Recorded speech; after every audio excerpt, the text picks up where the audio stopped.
नवरात्र के छठा 5वां दिन में श्रीमद् भागवत गीता का 13वां अध्याय। संस्कृत को हमने पढ़ लिया है, अब हिंदी में आप लोगों को समझाने जा रहे हैं। भैया भगवान नवरात्र का छठा दिन ठीक में श्रीमद् भागवत गीता का 13वां अध्याय। श्री भगवान बोले, हे अर्जुन, यह शरीर क्षेत्र इस नाम से कहा जाता है। इसको जो जानता है उसे क्षेत्रज्ञ, और इस नाम से इसको तत्व को जानने वाले ज्ञानी कहते हैं। हे अर्जुन, तू सब क्षेत्रों में क्षेत्रज्ञ अर्थात जीव आत्मा मुझसे ही जान, और क्षेत्रज्ञ अर्थात विकार सहित प्रकृति का पुरुष का तत्व से जानता है, वह ज्ञान है। ऐसा ही मेरा मत है। क्षेत्र और क्षेत्रज्ञ के बारे में मतलब क्षेत्र विकार उत्पन्न होता है शरीर के अंदर के जो विकार है और प्रकृति द्वारा पुरुष द्वारा होता है, उस तत्व के बारे में भगवान बताने जा रहे हैं। भगवान कह रहे हैं, अर्जुन, वह क्षेत्र जो जैसा तथा जिस विकारों वाला है, वह क्षेत्र जो जिस जैसा विकारों वाला है और जिसके कारण हुआ है, जिसके कारण सुबह हुआ है, वह क्षेत्रज्ञ भी जो और जिस प्रभाव वाला है, वह संक्षेप में मैं अर्जुन तुमसे कहूँगा। अब देखिएगा शरीर में कितने विकार उत्पन्न होते हैं प्रकृति द्वारा। यह क्षेत्र और क्षेत्रज्ञ का तत्व से ऋषियों द्वारा बहुत प्रकार से कहा गया है।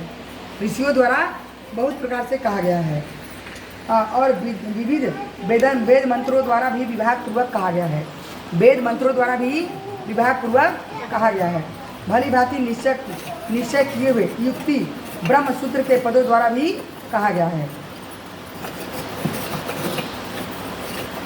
मतलब कि यहाँ पर बहुत से जितने भी हैं अलग अलग क्षेत्र के बारे में कहा गया है।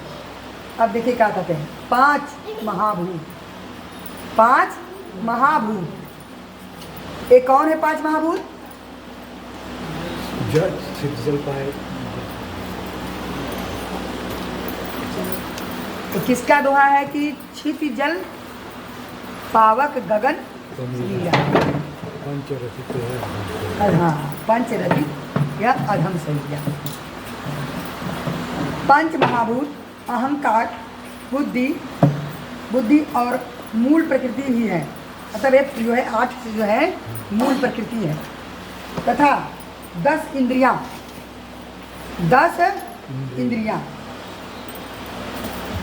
और एक मन।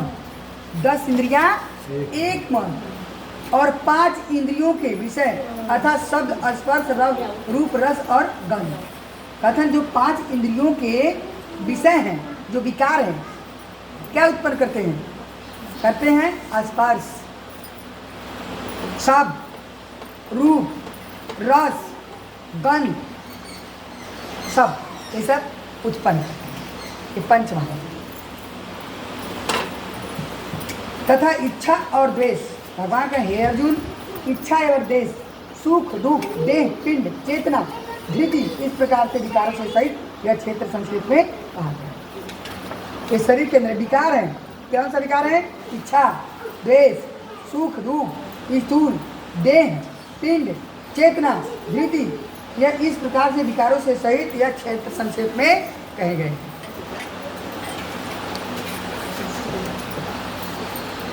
श्रेष्ठता का अभिमान, ये सब विकार है जो बताया ना। ये क्या है? श्रेष्ठता का अभिमान और अभिमान का श्रेष्ठता के अभिमान का अभाव, दंभ आचरण, कथन की दंभाचरण का अभाव, किसी प्राणी का भी किसी प्रकार नहीं सताना, किसी प्रकार भी किसी प्राणी को नहीं सताना। इस अध्याय का नाम क्या है? क्षेत्र के विभाग 2। ये शरीर के अंदर के विकारों के बारे में बताया गया है। क्षेत्र के बारे में कथन, श्रेष्ठता का अभिमान का अभाव, दम्भ आचरण का अभाव, किसी प्राणी को किसी प्रकार का न सताना, क्षमा भाव, मन और वाणी आदि सरल, श्रद्धा भक्ति, गुरु की सेवा, बाहर भीतर से शुद्ध, अंतःकरण की स्थिरता और मन की इंद्रियों को सही को निग्रह, सरल और निग्रह करना, यह जो है क्षेत्र और क्षेत्र के विकार है। इस लोक में और परलोक में संपूर्ण भोगों में आसक्ति का अभाव, क्षेत्रज्ञ और क्षेत्रज्ञ के बारे में जो जानता है उसके लिए है कि इन सब विकारों को समझता है। जो शरीर में कोई विकार उत्पन्न होता है तो वो जो क्षेत्र और क्षेत्रज्ञ के बारे में जो जानता है ना, वो जानता है कि शरीर में कौन सा विकार उत्पन्न हो रहा है। वो कह रहे हैं कि इस लोक और परलोक में संपूर्ण भोगों को आसक्ति का अभाव, अहंकार का भी अभाव, जन्म और मृत्यु, जरा और रोग आदि का दुखों को भी, दोषों को बार बार विचार करना, ये सब विकार है। तो ये सब जो चीज़ें हैं शरीर के अंदर बार बार विचार करना, क्यों हो रहा है, कैसे हो रहा है, किस कारण से हो रहा है, तो किस विकार द्वारा इस शरीर में हो रहा है। तो उन सब चीज़ों को क्षेत्रज्ञ के बारे में जानने वाला इंसान इस सब चीज़ों को जानता है। भगवान कहे हे अर्जुन, पुत्र, स्त्री, घर, धन आदि का आसक्ति, मतलब आसक्ति का अभाव, यह जो एक ज्ञानी के बारे में बताए हैं, जो ज्ञानी क्षेत्रज्ञ के बारे में जानता है, एक आम आदमी के बारे में नहीं है, एक ज्ञानी के बारे में है।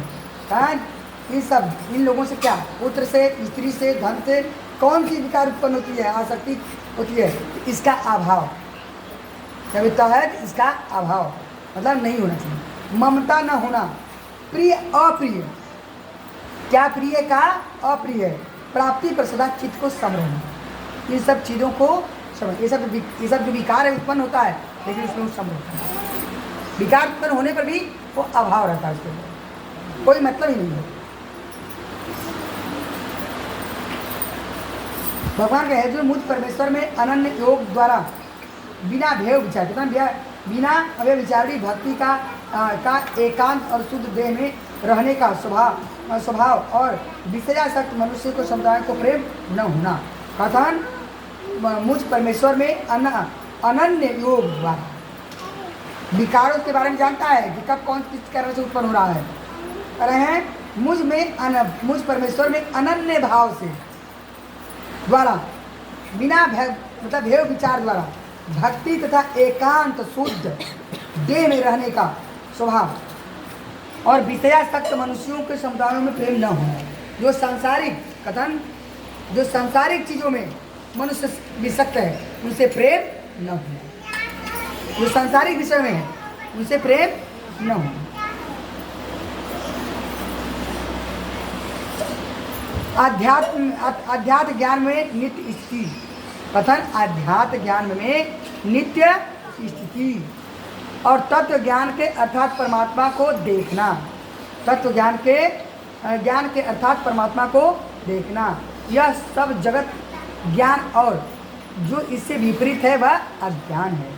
वह आत्मा में कि आध्यात्म ज्ञान में नित्य स्थिति, तत्व ज्ञान के अर्थात परमात्मा को देखना, हर समय परमात्मा को तत्व ज्ञान देना, आध्यात्मिक ज्ञान में स्थित रहना, ये सब परमात्मा को देखना, ये सब जो है कि वह सब ज्ञान है और इसके विपरीत जो देखते हैं वह अज्ञान है।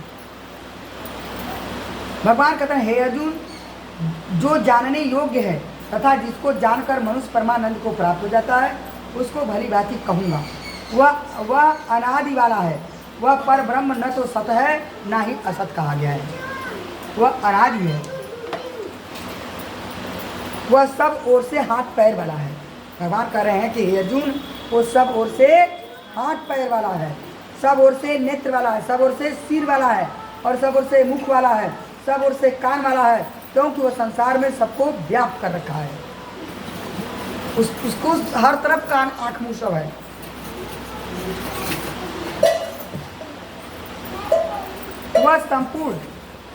वह संपूर्ण दिशाओं में विषयों को जानने वाला है। कार्य भगवान का है अर्जुन, संपूर्ण इंद्रियों के विषयों को जानने वाला है। संपूर्ण इंद्रियों के जो विषय हैं उसके बारे में जानने वाला है। संपूर्ण इंद्रियों को विषयों को जानने वाला है। आपके इंद्रिय के अंदर वो जानता है, चाहे 10 इंद्रियां हो, चाहे 5 इंद्रियां हो, तो सबके बारे में जानता है। इनसे क्या क्या उत्पन्न होगा, इनकी चाहत क्या है, ये कहाँ कहाँ मुझे ले जा सकते हैं, इसके बारे में वो बता रहे हैं कि वो सब जानता है, सब इंद्रियों के विषय में जानने वाला हो, परंतु वास्तव में वह इंद्रियों से रहित है। सब इंद्रियों के बारे में जानता है लेकिन इंद्रियों से रहित है। इंद्रियों से रहित रहने का मतलब है कि इंद्रियों के बस में वो नहीं रहता है।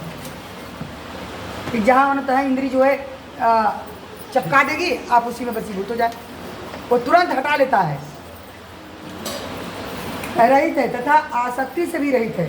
किसी चीज़ से भी आसक्ति से रहित होने पर भी वह सबका धारण पोषण करने वाला, सब कुछ से होने वाला, धारण पोषण करने वाला, और निर्गुण होने पर भी गुणों को भोगने वाला है। निर्गुण होने पर भी वह गुणों को भोगने वाला है। चराचर, भगवान का हे अर्जुन, चराचर सब भूतों में बाहर भीतर परिपूर्ण है। वह चर अचर भी वही है। भगवान कथन चराचर सब भूतों में वही है, स्थापित है, परिपूर्ण है। चर अचर वही है, वही है। और वह सूक्ष्म में भी होने पर अविज्ञ है तथा अति समीप में भी है और दूर में भी वही है। चाहे आप जाके दूरदर्शन करा, चाहे यही करा, वो हर जगह है। वह परमात्मा विभाग रहित है। भगवान कह रहे हैं कि वह परमात्मा विभाग रहित है। जैसे जल में बर्फ सर्वत्र है, जैसे बर्फ में जल सर्वत्र है, उसी तरह परमात्मा। अब बताइए क्या वो विभाग रहित है? पानी वो विभाग है, उस बर्फ में है, तो क्या वो टुकड़ा उसमें काट सकते हैं आप? बर्फ कटेंगे तभी कटेगा वो। बर्फ कटेगा, पानी नहीं कटेगा। हाँ, वो विभाग, उसे विभाग नहीं कर सकते आप। बस यही है कि घड़े में पानी रख देंगे आप, ठीक, एक जैसे सूर्य है, पानी तो सूर्य एक है। देखेंगे कि सब घड़े में अगर पानी रखे हैं तो सभी घड़ों में सूर्य दिखाई देगा। तो सूर्य क्या जट घड़ा रखे हैं तट हो गए? सूर्य एक है ना, सूर्य एक है लेकिन सभी घड़ों में दिख रहा है। ठीक उसी तरह परमात्मा सर्वत्र व्याप्त है, वो सबके बाड़ी के अंदर है एक ही हो, सबको अलग अलग है, दिख रहे हैं सब अलग है। वह परमात्मा विभाग रहित है, एक रूप में आकाश सदृश, मतलब आकाश के समान है वो। आकाश जो देख रहे हैं, जो नीला दिख रहा है ना, वो है नहीं, वो कुछ नहीं है। देख रहे हैं आप नीला आकाश है ना, वो कुछ भी नहीं है, कुछ भी नहीं है। अरे नीला दिखता है, धुआं कहाँ दिखता है? आकाश नीला दिखता है ना, लेकिन वो कुछ भी नहीं है।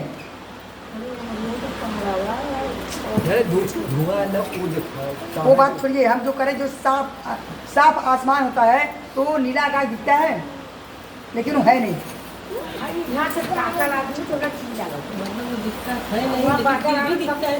हाँ, तो वही कह रहे हैं कि आकाश के समान जो प्रभु पिता ने विभाग रहित है, वह एक रूप आकाश के समान परिपूर्ण है। वह भी चराचर संपूर्ण भूतों में विभक्त सा प्रतीत होता है। वह रहते हुए केवल चराचर में विभक्त सा प्रतीत होता है तथा वह जानने योग्य परमात्मा विष्णु रूप में भूतों को धारण पोषण करते हैं। विष्णु रूप में जो है कि सबका धारण पोषण करते हैं, और शंकर रूप में सबका संहार करते हैं, और ब्रह्मा रूप में सबको उत्पन्न करते हैं। भगवान का हे अर्जुन, वह पर ब्रह्म ज्योतियों का भी ज्योति एवं माया से अत्यंत परे कहा गया है। वह माया से अत्यंत परे कहा गया है। वह परमात्मा बोध स्वरूप जानने के योग्य है। कहा वह परमात्मा स्वरूप जानने योग्य है एवं तत्व ज्ञान से प्राप्त करने योग्य है। वह सबके हृदय में विशेष रूप से स्थित है, सबके हृदय में विशेष रूप से स्थित है। इस प्रकार से क्षेत्रज्ञ तथा ज्ञान जानने वाले परमात्मा का स्वरूप संक्षेप में कहा गया है। मेरा भक्त इसको तत्व से जानकर मेरे स्वरूप को प्राप्त हो जाता है। पुरुष, भगवान का हे अर्जुन, प्रकृति और पुरुष दोनों ही अनादि हैं। प्रकृति और पुरुष दोनों अनादि हैं, दोनों का अंत नहीं है। ये जान लो, जो तुम्हारा शरीर है ना, उसी का अंत है, लेकिन जो वो उसका अंत नहीं है। कहा दोनों अनादि हैं। अनादि जान, राग और द्वेष से विकारों से, जो राग द्वेष नाम के जो विकार हैं, वे विकारों से तथा त्रिगुणात्मक संपूर्ण पदार्थों से प्रकृति के उत्पन्न जान। एक जो त्रिगुणात्मक माया है, सतोगुण, रजोगुण और तमोगुण, उसी से जो है कह रहे हैं कि त्रिगुणात्मक पूरा संपूर्ण पदार्थों से जो है प्रकृति से वह उत्पन्न जान। ये त्रिगुणात्मक गुणों से सब लोग प्रकृति द्वारा उत्पन्न होते हैं।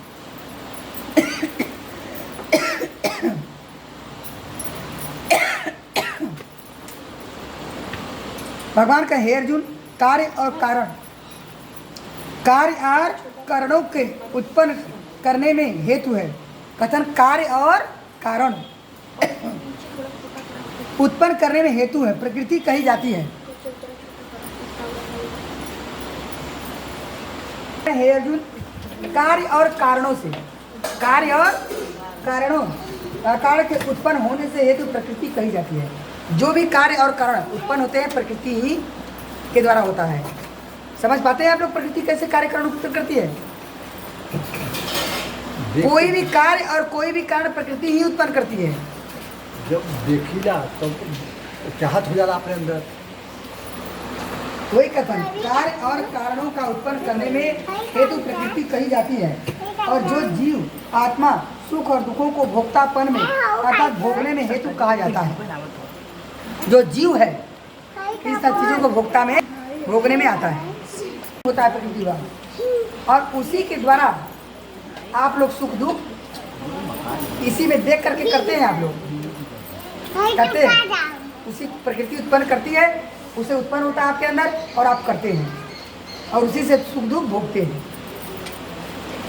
भगवान कहे अर्जुन, प्रकृति में स्थित ही पुरुष प्रकृति से उत्पन्न अर्थात प्रकृति से स्थित ही पुरुष प्रकृति में उत्पन्न त्रिगुणात्मक पदार्थों को भोगता है। भगवान कह रहे हैं प्रकृति से स्थित तथा प्रकृति में स्थित ही पुरुष प्रकृति से उत्पन्न, प्रकृति में स्थित और प्रकृति से ही उत्पन्न त्रिगुणात्मक पदार्थों को भोगता है। रजोगुण सतोगुण और तमोगुण का जो होता है इसी से वो भोगता है, तीनों गुणों से भोगता है। और इन तीनों गुणों का संग ही कथन और इन गुणों के संग ही इस जीव आत्मा को अच्छी बुरी योनियों में जन्म लेना पड़ता है। इस दिन तीनों गुणों के कारण ही मनुष्य को अच्छी बुरी योनियों में जन्म लेना। कौन कौन गुण से बताइए? सतोगुण, रजोगुण और तमोगुण। इस देह में स्थित यह आत्मा वास्तव में परमात्मा है। इस देह में स्थित यह आत्मा वास्तव में परमात्मा ही है। वही साक्षी होने के उपद्रष्टा अर्थात सम्मति देने वाला होने के अनुमंता, सबका धारण पोषण करने वाला होने पर भरता, जीव रूप में भोगता। कथन है सब कुछ होने वाले पर सबका पोषण करने वाला है जो आत्मा है, होने पर भरता है सबका, लेकिन जीव रूप में भोगता है। आत्मा सब कुछ जो है दिखता है, लेकिन क्या है जीव रूप में यह आत्मा भोगता है। ब्रह्मा आदि सभी होने कथन ब्रह्मा आदि का भी स्वामी होने से परमेश्वर कथन और महेश्वर और शुद्ध सच्चिदानंद होने के परमात्मा का एक ही कहा गया है। चाहे ब्रह्मा, चाहे विष्णु, चाहे महेश, ये तीनों एक ही हैं। रजोगुण, सतोगुण, तमोगुण।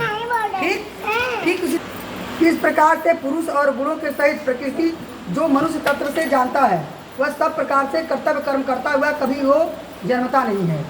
मतलब कि प्रकृति और पुरुष ये दोनों को जानता है कि क्या इनका संबंध है और इससे क्या लाभ है, क्या हानि है। वो ज्ञानी जब जानता है तो कभी वो जीव की जन्मता नहीं है, मरने के बाद फिर दोबारा धरती पर वो जन्म नहीं लेगा। इस उपमा भगवान कहें कि हे अर्जुन, यह उप परमात्मा के कितने ही मनुष्य तो शुद्ध और सूक्ष्म बुद्धि ध्यान द्वारा हृदय में देखते हैं। कितने तो शुद्ध और सूक्ष्म होकर के अपने हृदय में परमात्मा को देखते हैं। अन्य कितने ही ज्ञान योग द्वारा देखते हैं और दूसरे कितने कर्म योग द्वारा देखते हैं, अर्थात प्राप्त करते हैं। लोग अपने अपने गुणों से द्वारा परमात्मा को प्राप्त करते हैं। हे अर्जुन, परंतु इससे दूसरे अर्थात जो मंद बुद्धि वाले पुरुष हैं, जो मूर्ख लोग हैं, जो छोटी बुद्धि वाले पुरुष हैं, वे इस प्रकार से न जानते हुए दूसरों से अर्थात तत्व से जानने वाले पुरुषों के सुन करके तदनुसार मतलब उनके जो महात्मा हैं उनका सुन करके उनके अनुसार कार्य करते हैं। वे स्वर्ण प्राण पुरुष भी मृत्यु के संसार सागर से निसंदेह तर जाते हैं। जो उस कर्म, जो अच्छा कर्म है देख करके, उस साधु का देख करके, उस ज्ञानी का देख करके लोग करने लगते हैं, वो भी तर जाते हैं। हे अर्जुन, जितने ही स्थावर जंगम प्राणी उत्पन्न हैं उन सबको तू क्षेत्र और क्षेत्रज्ञ के सहयोग से उत्पन्न जान। जितने भी अच्छे अच्छे महात्मा संत हुए वे क्षेत्र और क्षेत्रज्ञ से ही उत्पन्न उनको जान, वो क्षेत्र और क्षेत्रज्ञ के बारे में जानते हैं, उसी से वो जानते हैं सब। जो पुरुष नष्ट होते हुए भी चराचर भूतों में परमेश्वर को नाश रहित और समभाव से स्थित देखता है, वही यथार्थ देखता है। बोले ना प्रभु कि नष्ट होते, बताए ना कि प्राणी को जब मृत्यु होती है, हमने उसके पाँव को पकड़ कर देखा, तो क्या करें, वो कहीं जाता नहीं, करें ना कि जो पुरुष नष्ट होते हुए सब चराचर भूतों में परमेश्वर को नाश रहित समभाव से स्थित देखता है। लोग कहते हैं कि बाड़ी मर गई, शरीर वो मर गया है, लेकिन जो ज्ञानी होता है वो देखता है कि मरा नहीं, जिंदा है, क्योंकि आत्मा उसके अंदर विराजमान है। केवल क्या है, उसकी सांसें रुक गई, बस यही होता है। आत्मा रहती है, कहीं जाती ही नहीं है, यही रहता है। सब कुछ रहला, सब कुछ वही भगवान कह रहे हैं, चराचर भूतों में परमेश्वर को जो नाश रहित, यहाँ जो श्लोक भगवान बोले हैं कि जो नाश रहित समझता है, जो दृष्टि देखता है, वही सत्य और यथार्थ देखता है। आत्मा कभी भी किसी कहीं जगह से नहीं जाती है, वो सदा विद्यमान रहती है। वो मृतक प्राणी के भी अंदर आत्मा रहती है। तो जो अग्नि के अंदर जो तेज है और आत्मा तो अंदर जो आत्मा है, दोनों एक का है, तो जली कहाँ से? दोनों एक ही है, तो जलेगा कहाँ से? क्योंकि जो पुरुष सब में समभाव से स्थित परमेश्वर को समान देखता है, वो अपने द्वारा अपने को नष्ट नहीं करता, अर्थात वह परम गति को प्राप्त होता है। तब कथन जब वो जानता है तो अपने को कभी नष्ट नहीं करता। इसका मतलब जैसे कि कभी कभी होता है कि लोग आत्महत्या कर ले, तो जब ज्ञान अगर प्रस्तुत होता है तो अपने आप को नाश नहीं करता। और सबसे बड़ी महत्वपूर्ण इसमें इस श्लोक का मतलब है, ज्ञानी के लिए कहा गया है कि व्यर्थ चीज़ों में अपने जीवन का नाश नहीं करता है। आप लोग जैसे माया में पढ़ के जीवन को नाश कर रहे हैं, लेकिन वो जब जान जाता है कि आत्मा क्या है, सब कुछ के बारे में जानता है, तो वो अपने आप को नाश नहीं करता है। व्यर्थ की माया में अपने जीवन को इसमें गंवाता नहीं है। और जो पुरुष संपूर्ण कर्मों को सब प्रकार से प्रकृति द्वारा किए देखता है और आत्मा को अकर्ता देखता है, वही सत्य देखता है। कहाँ सब देखता है कि सब प्रकृति करा रही है। ज्ञानी जब देखता है कि सब प्रकृति करा रही है, आत्मा कुछ भी नहीं कर रहा है, तब वही सत्य देखता है। आत्मा कुछ भी नहीं करती है, सिर्फ प्रकृति सब कुछ कराती है, और प्रकृति में ही मनुष्य ये सब कर करके इस प्रकृति को में बसीभूत हो जाता है कि ये मेरा है, मेरा है। यहाँ किसी का कुछ भी नहीं है। जब प्रकृति देखती है कि आप इस माया को छोड़ नहीं रहे हैं, तो प्रकृति आपको इस यहाँ से कट कर देती है कि भाई ये लायक नहीं है, ये संभाल नहीं पाया, न कर पाया। महावीर बजरंगबली क्यों अमर है? परशुराम क्यों अमर है? विश्वामित्र क्यों? परशुराम क्यों अमर है? ऐसे ऐसे बहुत से ऋषि हैं, क्यों हैं? क्योंकि वो प्रकृति से भिन्न है। वो जान चुके हैं कि हम प्रकृति की चीज़ों में अगर फंसेंगे तो नष्ट हो जाएंगे। पुरुष संपूर्ण कर्मों को सब प्रकार से प्रकृति द्वारा किए हुए देखता है, वह आत्मा अर्थात आत्मा को अकर्ता जानता है, अर्थात वह सत्य को जानता है। जिस क्षण यह पुरुष भूतों के पृथक पृथक भाव को एक परमात्मा में स्थित देखता है, भगवान कहें जिस क्षण को कथन जिस क्षण वह पुरुष भूतों के पृथक पृथक भाव को एक परमात्मा में स्थित देखता है, समस्त भूतों को एक परमात्मा में स्थित देखता है, स्थित करता है, वह परमात्मा से ही संपूर्ण भूतों का विस्तार देखता है। परमात्मा से द्वारा देखता है कि भूतों का विस्तार हो रहा है। उसी क्षण वह सच्चिदानंद घन को ब्रह्म को प्राप्त हो जाए। हे अर्जुन, अनादि होने से भी अनादि होने से और निर्गुण होने से या अविनाशी परमात्मा शरीर में स्थित होने पर भी वास्तव में न कुछ करता है न ही लिप्त होता है। साधन के यह आत्मा सब कुछ वास्तव परमात्मा शरीर में स्थित होते हुए भी निर्गुण होने से यह अविनाशी परमात्मा शरीर में स्थित होने पर भी वास्तव में न तो कुछ करता है और न ही लिप्त होता है। यह आत्मा कहीं बधा नहीं होता है किसी शरीर में, न ही कुछ करता है। जिस प्रकार हे भगवान का हे अर्जुन, जिस प्रकार यह सर्वत्र व्याप्त आकाश सूक्ष्म होने के कारण भी लिप्त नहीं होता है, वैसे ही यह सर्वत्र स्थित आत्मा निर्गुण होने के कारण भी न देह के गुणों में लिप्त नहीं होता है। क्या? यह आत्मा निर्गुण होने पर भी आप कितनों अच्छे गुण कर ले वो कभी लिप्त नहीं हो। आप में एकदम लिप्त, जैसे आप लोग कहते हैं अरे उनके में एकदम लिप्त हो गया, तो आत्मा किसी में लिप्त नहीं होती। हे अर्जुन, जिस प्रकार से यह सूर्य संपूर्ण ब्रह्मांड को प्रकाशित करता है, उसी प्रकार यह आत्मा संपूर्ण क्षेत्र और क्षेत्र को प्रकाशित करता है, क्षेत्र को प्रकाशित करता है। इस प्रकार से क्षेत्र और क्षेत्रज्ञ भेद को कार्य सहित प्रकृति से मुक्त होने को जो पुरुष ज्ञान के नेत्रों द्वारा तत्व से जानता है, कथन जब प्रकृति इस प्रकार क्षेत्र और क्षेत्रज्ञ के भेद को, भगवान कहते हैं क्षेत्र और क्षेत्रज्ञ के भेद को तथा कार्य सहित प्रकृति से मुक्त होने का जो पुरुष ज्ञान नेत्रों द्वारा देखता है कि दोनों कैसे मुक्त होंगे, आप द्वारा तत्व से जानते हैं, वही महात्मा जन ब्रह्म परमात्मा को प्राप्त होता है। ब्रह्म परमात्मा को प्राप्त होता है।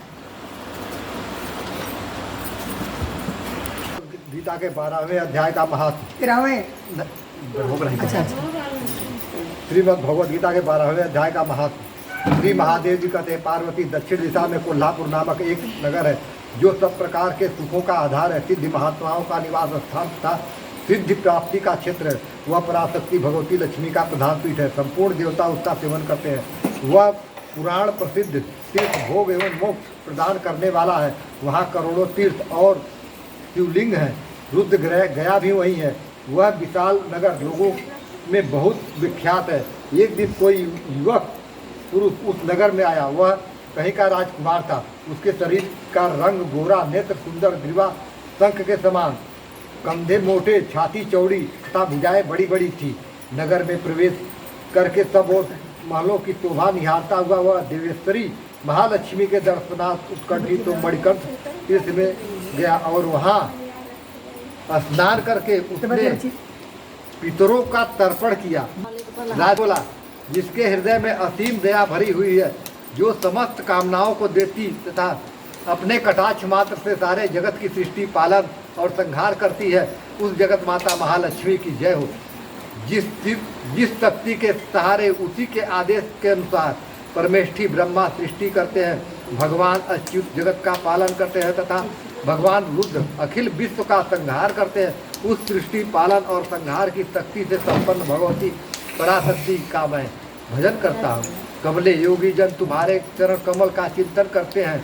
कमलालय, तुम अपनी स्वाभाविक सत्ता से ही हमारे समस्त इंद्रिय गोचर विषयों को जानती हो। तुम ही कल्पनाओं के समूह को तथा उसका संकल्प करने वाले मन को उत्पन्न करती हो। इच्छा शक्ति, ज्ञान शक्ति और क्रिया शक्ति, ये सब तुम्हारे ही रूप है। तुम परासम्मित परम ज्ञान रूपिणी हो। तुम्हारा स्वरूप निष्कल, निर्मल, नित्य, निराकार, निरंजन, अंतर रहित, आतंक शून्य, आलंबनहीन तथा निरामय है। देवी, तुम्हारी महिमा का वर्णन करने में कौन समर्थ हो सकता है, जो खड़ चक्रों का भेदन करके अंतःकरण के 12 स्थानों में विहार करती है। अनाहत ध्वनि, बिंदु, नाद और कला एक जिसके स्वरूप है, उस माता महालक्ष्मी को मैं प्रणाम करता हूँ। माता, तुम अपने मुख रूपी पूर्ण चंद्रमा के से प्रकट होने वाली अमृत राज को बहाया करती हो। तुम ही परा, पश्यंती, मध्यमा और वैखरी नामक वाणी हो। मैं तुम्हें नमस्कार करता हूँ।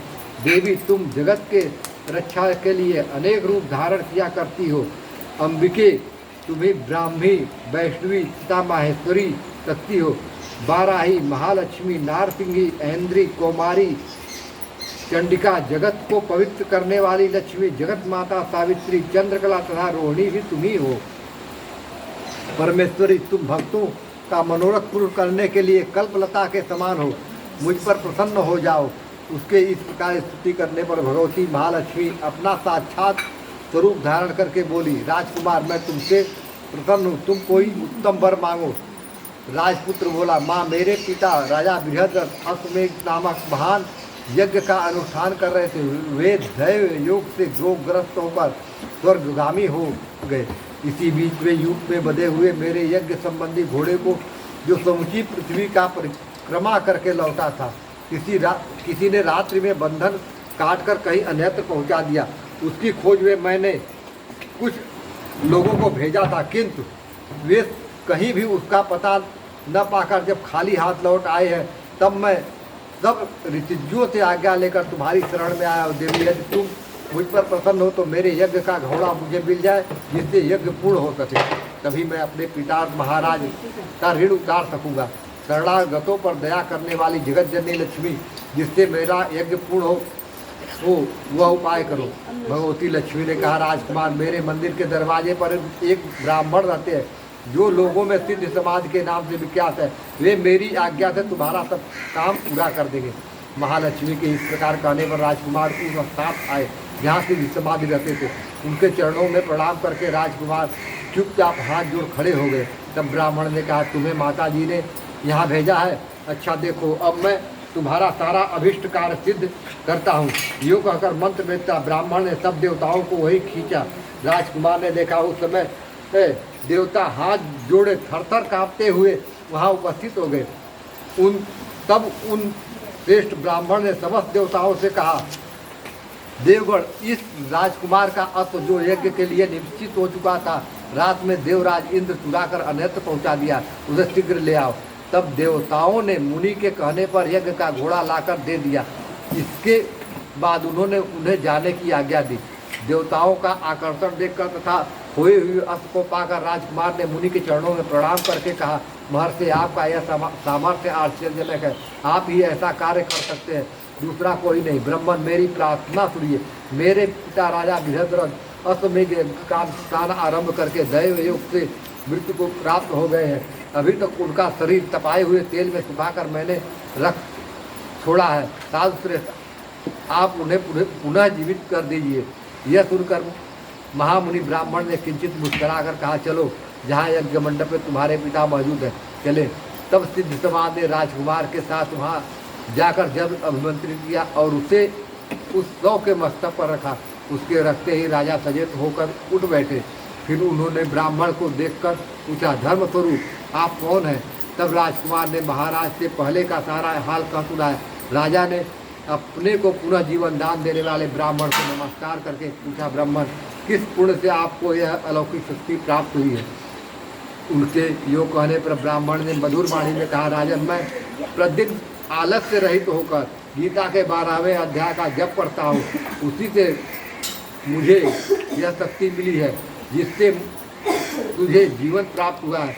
यह सुनकर ब्राह्मणों सहित राजा ने उस महर्षि से गीता के 12वें अध्याय का अध्ययन किया। उसके महात्म से उस ब्राह्मण उन सबकी सद्गति हो गई। दूसरे जीव भी उसके पाठ से परमोत्सव प्राप्त हो चुके हैं। तत्सदिति असंभावदय अध्याय समापने। श्री कृष्ण गोविंद हरे मुरारे।